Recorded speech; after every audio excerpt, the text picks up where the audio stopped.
눈밑지 수술은 일생에 한 번만 수술이 가능하다면서요? 어디서 누가 그래요? 그런 병원이나 의사는 피하세요. 네, 안녕하세요. 엔대성형외과의원 이진우 원장입니다. 원장님, 오늘은 원장님 걱정돼요 시리즈 2탄 눈성형 편이거든요. 그런데 요즘 눈성형 수술 중에서도 요즘 연령에 상관없이 많이 원하시는 눈밑지방 재배치에 관해 집중적으로 알려주세요. 오늘은 또 어떤 걱정들이 있나 읽어보겠습니다. 원장님, 눈밑지 수술은 재발이 엄청 많은 수술이라면서요. 정말인가요? 수술을 잘했다면 재발하지 않는 것이 정상입니다. 눈밑지 수술의 흔한 부작용은 다시 불룩해지고 꺼져 보이는 증상이 생기는 거겠죠. 예를 들면 5년이나 10년 이렇게 지났다면 다시 노화로 인해 불룩해지고 꺼질 수 있지만, 시간이 많이 지나지 않았는데도 이런 증상이 재발했다면 사실은 수술을 제대로 안 했다는 겁니다. 눈밑지 수술의 가장 중요한 포인트는 경막 강화와 이중 고정을 통해 지방이 다시 빠져나오는 것을 방지를 해줘야 되고, 그리고 정확한 지방 구획을 박리를 해서 눈밑이 패이는 현상을 방지하고 애교살을 잘 보존을 해줘야 된다는 건데요. 제대로 진행된 눈밑지 수술이라면 재발을 걱정하실 필요는 없을 것 같습니다. 원장님, 저 눈밑지 했는데 앞이 잘 안 보이는 것 같아요. 실명할 수도 있나요? 기사도 본 것 같은데 너무 무서워요. 눈밑지 수술 때문에 실명에 대한 걱정은 사실 크게 하지 않으셔도 된다고 말씀드리고 싶습니다. 수술 직후에는 붓기 때문에 시야가 흐릴 수는 있습니다. 만약에 눈밑지 수술로 실명을 한다면 원인은 수술 후에 눈 뒤쪽에서 생긴 과도한 출혈 때문일 가능성이 높아요. 혈종이 만들어지면서 시신경에 압력을 주게 된 거죠. 만약에 출혈이 발생을 하더라도 수술 직후에는 결막의 통로가 열려있기 때문에 이를 얼마든지 배출을 할 수가 있습니다. 그래서 즉시 대응만 할 수 있다면 사실 크게 걱정하실 필요는 없습니다. 원장님, 저 일주일 전에 눈밑지 했는데 애교살이 다 사라진 것 같아요. 수술하고 일주일이면 붓기가 아직은 많을 때입니다. 어디까지가 애교살이고 어디까지가 붓기인지 구분이 어려운 상태일 것 같아요. 일단은 좀 기다려보라고 말씀을 드리고 싶습니다. 무엇보다 눈밑지 수술은 애교살을 건드릴 수가 없습니다. 결막 안쪽을 절개를 해서 지방만 재배치를 하는 수술이잖아요. 사실 애교살은 애교살이라고 부르지만 근육이거든요.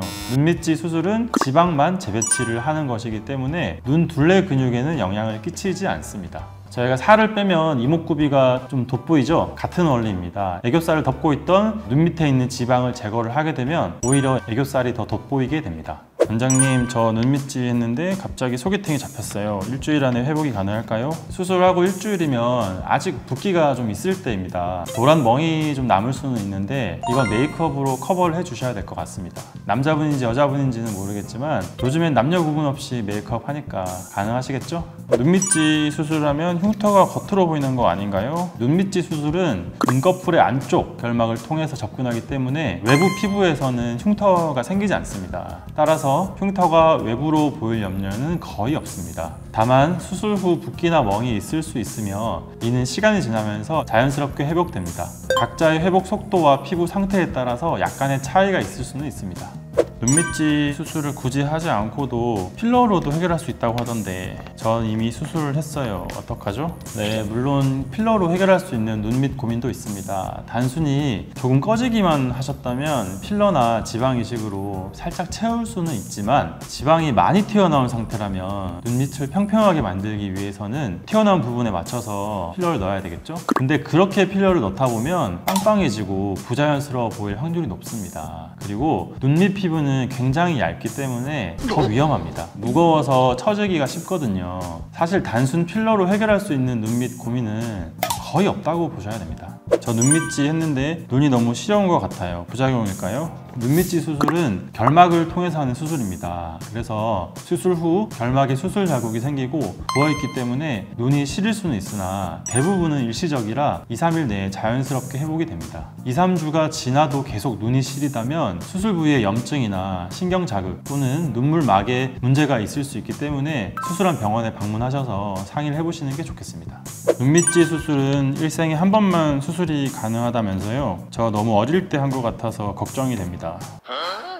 눈밑지 수술 한 번만 가능하다고요? 어디서 누가 그래요? 그런 병원이나 의사는 피하세요. 수술 경험이 많고 자신이 있는 전문이라면 그런 말을 하진 않았을 것 같습니다. 재수술이면 흉조직이 이미 생긴 상태니까 지방을 재배치하는 부분에서 당연히 까다로울 수는 있습니다. 하안검 수술 같은 경우는 절제한 피부가 혹시나 많다면 재수술을 위해서 다시 피부가 늘어날 때까지 기다려야 하는 시간이 필요할 수 있습니다. 그런데 눈밑지 수술은 절제하는 피부가 없기 때문에 수술 후 6개월이 지났다면 재수술 상담을 받으셔도 괜찮다고 말씀드리고 싶습니다.